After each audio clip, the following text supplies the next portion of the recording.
Hi guys, I have played Wuthering Waves for 200 days. Actually it's 101 days if exact. And so I'm actually making this video as of UA 3.4, 1st of July during the Cyberpunk Collab.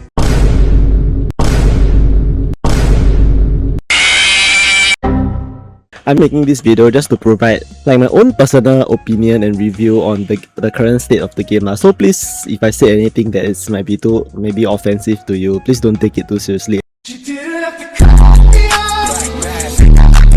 Let's give context.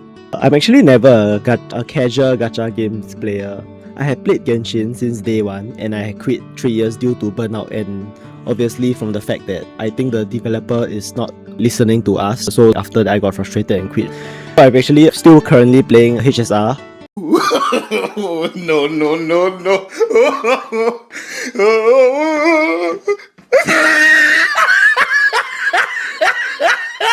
Which is actually very funny. So cute! Because there are actually many QOL that is been implemented to HSR but it's not implemented in Genshin yet, even though they are the same company, so I don't really know how that works. But to be honest, HSR I'm also slightly burnt out. But I have yet to quit the game as the game is honestly very easy to maintain and upkeep.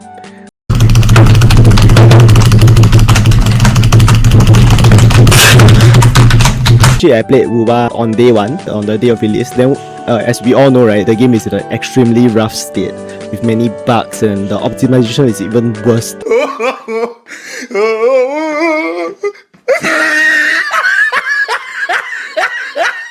Because of that, I actually quitted and then I restarted the game. I gained back interest for the game again when I saw Chisa trailer in 2.8. So, you know, after school I would just be no life in the game. And I actually got to AR60 relatively quick so I can start grinding for those 5-star relic.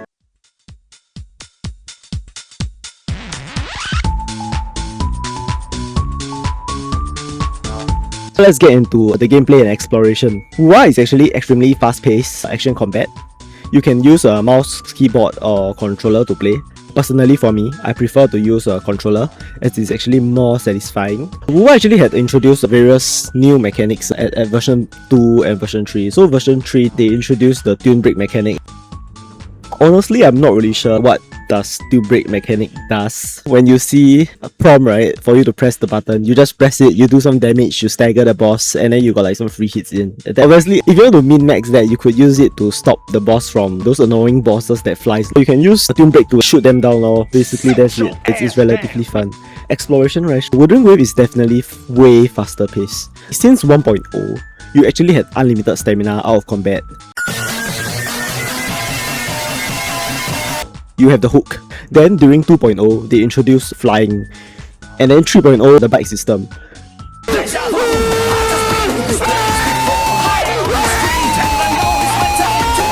However, obviously take note that the bike can only be used in 3.0 areas. What surprised me is that the bike is actually a really flushed out system.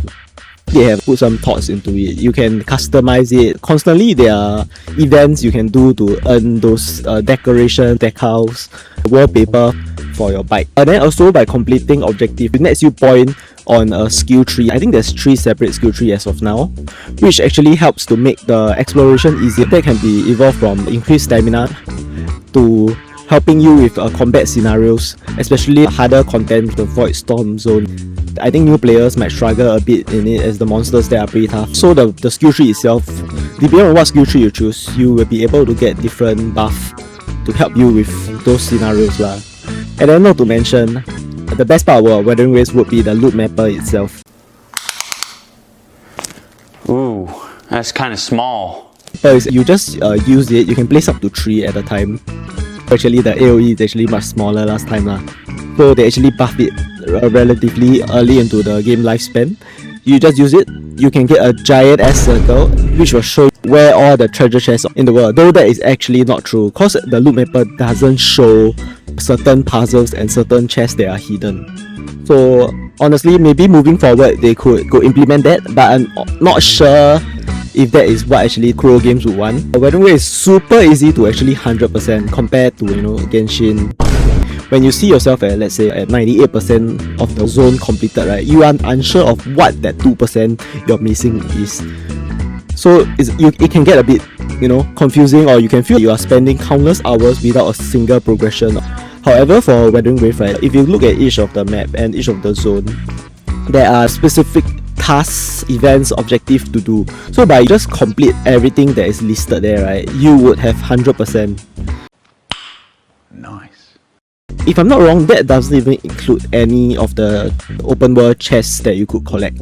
So you just need to complete all the objectives, you 100%, and then you feel good, right, to know that you can actually 100% by just following a certain set of tasks, so you won't get lost or you feel your time spent on the game is pointless. Puzzle wise are actually very, some are quite fun and some a bit annoying. However, all of them are not too hard, but also not brain dead, which I think is the perfect sweet spot.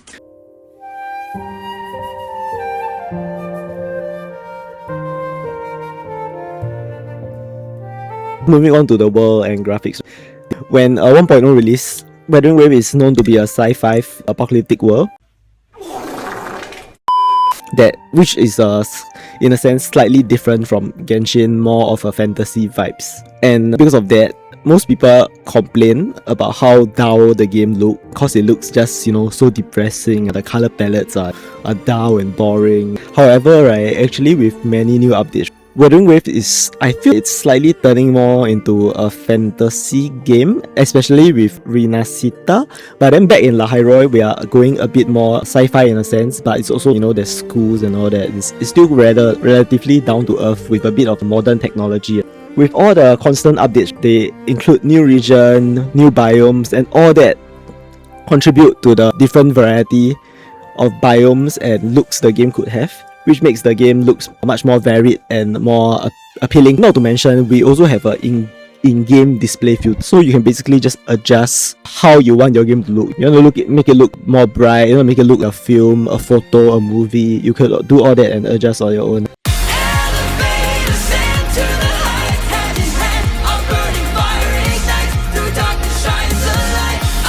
So let's get into the story. 1.0 is very boring, however it's super tolerable, as you're able to actually get past it within 3-4 hours. That's very short. You just need to tolerate through that 1.0 story. Dear friends, you're not going anywhere. You're not going anywhere. Hilarious. Once you get onto the future versions, the stories are actually much better. But I'm gonna be very honest, I think Genshin still has a better story than Wuwa. Genshin, their laws is very big, right? Then everything is kind of linked to each other in a sense. Wuwa, there are obviously some overarching plot that is linked here and there, right, to each other, but it just doesn't feel as grand or as epic as Genshin's one. However, Wuwa presentation is so much better. If you're a Genshin player, just give Wuwa a try and you can see the difference in how much care the developer put in all their cutscenes and all that. There are some Genshin players that thought a normal cutscene in Wuwa is a cinematic, because all the characters have different animations and rigging for specific scenarios, compared to Genshin and even the notoriously known HSR, right? A very lazy storytelling and presentation by using just a black screen and white text.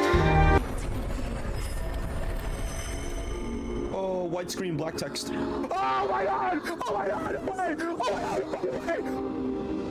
Wait! Oh my god! Wait! What? Or just simply using stock assets, assets that they already have. Oh, when your character is feeling sad, play this certain emote that is already in the game. You have seen through those animations so many times, it just doesn't feel special. It just feels very boring and dull. I will describe the story as very high highs and very low lows. So I think this is very standard for most gacha games. During the lows, it's just exposition dumping you with all the terms and those very chim words that might get you lost and confused in the story. Maybe I'm just dumb, but for me, when you start throwing me all this kind of word that is very complicated with very big meaning that could mean anything, or is something very deep philosophy, I was hoping that the story will be slightly easier to follow, and this takes me out of the game, because look at what you're talking about. Obviously, I'm not going to be interested in it anymore. But yeah, high is basically you towards the end when you're fighting so-called the boss of the version, right? There will always be nice music and epic fighting cinematic followed by the boss fight. Yeah, so I think the climax is done relatively well. But if I were to say one thing, cause I don't know if you realize it, but if you die in the boss fight, you don't actually die. Your HP just remains at 1. And I think honestly that takes something out of it, because people will be just anyhow mashing the buttons, not focusing on the boss attack patterns and learning the fight itself. So I think should actually give us multiple modes. Maybe one of it can be a easy story mode, and the other one will be hard. So if you die in the boss fight, you actually die and you need to restart until you figure out the boss pattern, so you know how to like parry properly, perfect dodge properly. I think that will make the feel of the boss fight more epic. Yeah, I think some of you can relate to that, right? So one gripe I have with the story is that ever since they stopped the release of companion quests after Zani, all of the main story quests, it just feels like a glorified companion quest. Basically, you are just spending most of the time with a single character, which is, usually the character on the banner itself. And then once the 20 days is up, the banner is over, the character just disappears. And then it's replaced by the phase 2 banner, right? Which for this case will be Lucilla, and then you will get the Lucilla story, which is mainly just focused on her and her backstory instead. Story wise should be more cohesive, because as of now, not saying that obviously the story quest now is not important to the overarching plot. It is at the end of like a version or what, right? They will usually culminate to where everything is linked together and then leading to an epic finale. However, I wish instead of everyone going to their own stories, everyone having their own one-by-one stories, I would rather it be everyone constantly together. We see more casts of different characters in the story, and they all play an important role. I would rather have that. Just to give a final example would be Chisa. If you're on Twitter, you're on Reddit, right? If you just follow the Wuthering Waves community, you know the amount of memes that Chisa have. Potential, right? Potential that is just unused. Because Chisa is introduced in 2.8, which is the version before 3.0 Lahairoi. And then her story is meant to be a let up to, a transition to how we ended up in Lahairoi. So basically, she and Rover is trapped inside the Sonoro Sphere, right? And time flows differently inside there, which result in her being technically missing in the real world for a very, very long time. And then so basically once we get out of the Sonoro Sphere, she's supposed to go and reunite her parents, or there are some past unfinished business. But in the end, right, the moment we get out of there, we don't hear much from her at all, which is very weird when it's such an easy way to link everything together. So from that, it's very obvious they really don't care about the characters once the banner is over. The banner is just there to earn money. Here comes the money. Here we go. Money talk. Promote the character, that's it. I think due to many complaints and feedback of people, they basically try to increase the screen time that Chisa have. Even in the latest 3.4 quest, during the Lucilla story, Chisa just appeared out of nowhere. The fucking jump scare. Because no one expect her to appear, but then now she just keep appearing out of nowhere.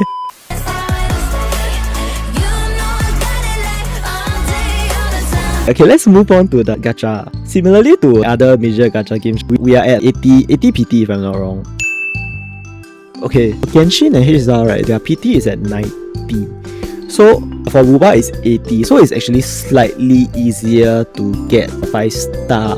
But however, obviously that's not the whole truth lah. You need to look at how much the whole version, right, if you do all the events and everything, how much pools are you actually getting out of it, and then from there you can make a proper judgment. So from actually 65 pools onward, your rate is greatly increased. I think that's how it usually works, right? You take the soft PT, which is 80, and you just minus 15 from it. So from 65 pool onwards, the rate is greatly increased, and then you could maybe even do single pool if you want. Unfortunately, 50-50 still exists. Yeah, I feel like I can get most of the character with proper planning and just by completing and diligently just getting all of the asteroids I could get in a single version. Of course, not to mention, I do spend money. I do buy a monthly sub, which is about $7 in Singapore dollars. So yeah, I will not consider myself as completely free to play, but other than that, I don't pay for anything else, and then I just grind every single event and 100% all the map, and I could almost get all characters even with below average luck. One issue that the Wuthering Waves have with 50-50 system is that you can actually be on a losing streak, and honestly that feels fucking terrible. So I'm hoping that we could get maybe a capturing radiant system, Like, you know, people might argue, right? Oh, if they implement capturing radiant system, they're gonna lose money. But my counter argument would be that, you know, have you seen the amount of posts on Reddit about people wanting to quit the game or feeling demoralized to play the game cause their hard-earned asteroids are just going to the gutter to get a fucking Ling Yang. Some people are on a 10, 50 lose streak in a row. I cannot imagine how terrible that must have felt. Cause if that were me, I would have quit. Definitely I would have quit. So, you know, they would have lose a paying customer.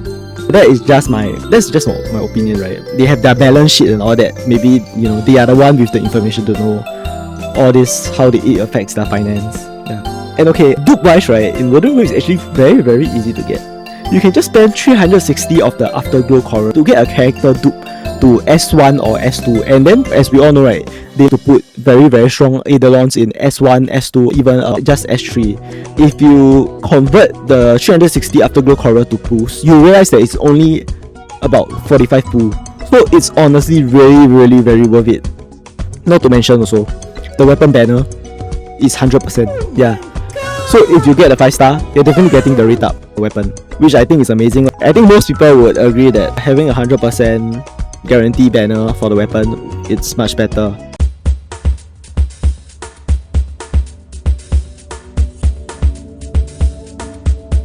Okay, then let's move on to the gearing, or aka the ecosystem, right? I have not much to say for this one. If you play before Genshin and HSR, it's honestly almost exactly the same. It's just a constant RNG grind for perfect substats. I mean, I understand this it's not something I will complain, because the game needs to be so-called replayable. This is understandable as it allows for unlimited replayability. I don't think there's anything they would ever do to change this system, but the most they could do is to help us elevate some of the pain point. So one example is that they introduced the transducer, which allow you to lock certain substats and let you reroll. But what they have overlooked is that it's very, very, very expensive, and it's honestly just meant for whale. To be honest, right, I feel even if you're a whale, right, the value is just is not worth it. You're spending a good amount of Afterglow Coral just for a chance, and honestly the odds is not in your favor. For the rest of the 99% of the player base, yeah, this transducer is just not worth it. Unless they give it out for free, maybe from the battle pass and from future events. It's kind of pointless, but it's also kind of better than nothing. Yeah, that's it. So get away, another way to feel what you did on yourself to know and let yourself go. You know you didn't lose yourself. Okay, so let's move on to the best part about patch 3.4, which would be the Cyberpunk Edge Runner collab. Yay! So I think that it's actually one of the best, if not the best, collab story told in the Gacha game. The story, right, is actually canon and continue where the anime left off. So honestly, if you really want to full on enjoy this collab, I would highly suggest that you watch the anime first, because it really is just like epilogue to what happened to Lucy. It provides closure to the story properly, which is honestly something well needed, considering how traumatizing the end of the anime is. As always, the presentation is impeccable. You know, Wuthering Waves will never let us down with the story presentation. So what impressed me the most is how they managed to seamlessly introduce the cyberpunk characters into the world of Wuthering Waves. Because usually crossover can often feel very, very forced or out of place, but here, right, the interactions feel natural and believable. So as if, you know, the character, they already belong in the story. So a great example would be how Rebecca interactions with Linne. Their personality bounce off each other really, really well, and their conversation feels authentic rather than existing just to remind you that it's a collaboration instead of just being pure fan service. Let's move on to the characters. We have two new resonators, right, in the form of Lucy and Rebecca, and then they are both fun as fuck to play lah. Rebecca, right, the amount of fan service she has in her kit is insane, man. If you take a look at her skill icon and all that, right, it's all referencing the scenes from the anime. The models also, right, the 3 models are amazing, man. So meta wise, they are strong, but they are not the best. In terms of power scaling, they will be around a late 2.x character. I think Augusta, Gabriella level lah. Lucy would actually need her signature weapon. If not, you will have a big disparity in damage from other free-to-play options. However, the same could be said for most of the main DPS. So you actually get a total of 20 free collab pools from login event and limited time task. So this actually might be considered predatory for some player, as PT are not carried over and uses new summoning currency, which is obviously still convert from 160 extra. But then because of that, it actually limits certain saving powers. I know there are people that convert all their extracts into the usual premium summoning currency, right? But when the event came out and then it is known that you are actually not using that, it is a bit brutal. You know, F in the chat for those people that actually convert all their extract, man. So one bad thing about this event, right, would be, I would say the new zone. Although it looks amazing, right, however, I would say it's very disappointing, and that is because it's not an actual new biome that we can explore. It is just a small zone created for storytelling. You know, you can run around, you can hack, you can collect some chests, but honestly, that's it. There's not much you can do. You can explore the whole zone within, I think, 10 minutes. Yeah. So okay, so overall, the story is amazing, the characters are fun, and the rewards is decent. However, I think this event is still kinda lacking, as we do not really have the proper combat event outside of the Nightmare Adam Special challenge, or even other mini games that, you know, maybe incorporate Lucy and Rebecca. Yeah, just for their part, is a bit lacking. The new zone is just too small and it's not actual biome that we can explore. Even if the zone is small, it is very well done. The way they try to replicate Lucy's and David's house in the story, I think they are very faithful to the anime. Yeah. Okay, so let's move on to the shitty part about this game. We talk about the good, we talk about the great. Now it's time to talk about the bad. So first thing would be the terrible optimization. I think it came as a no surprise to anyone lah.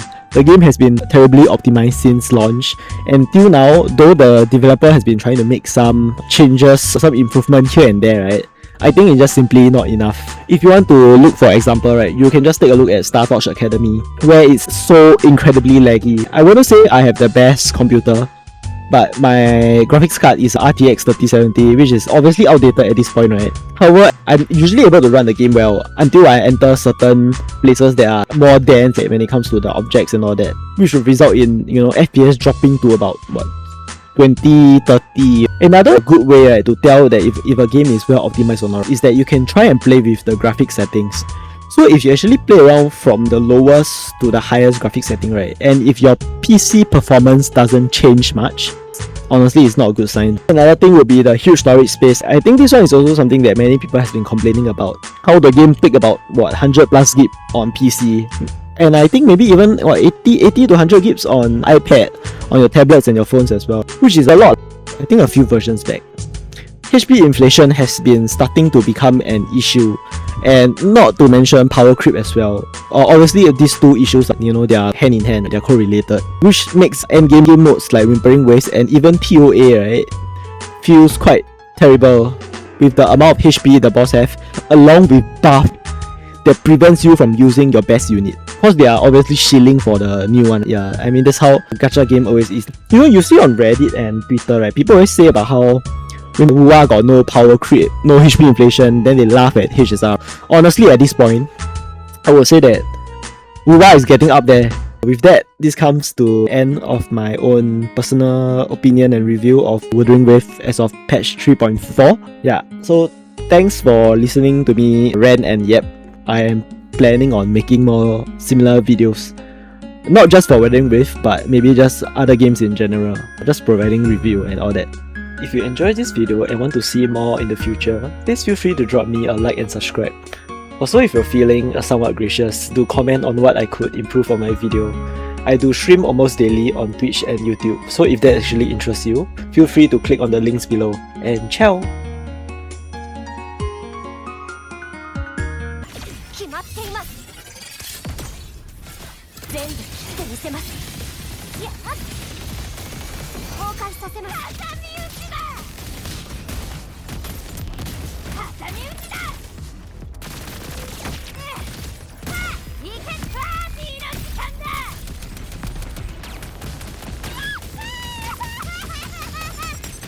いけそれ。ペダル払います。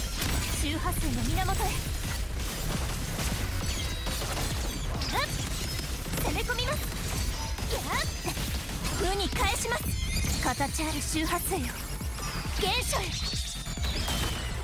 羽よ刃となれ、音を沈めます。行きます。虚無さえ断ち切ります。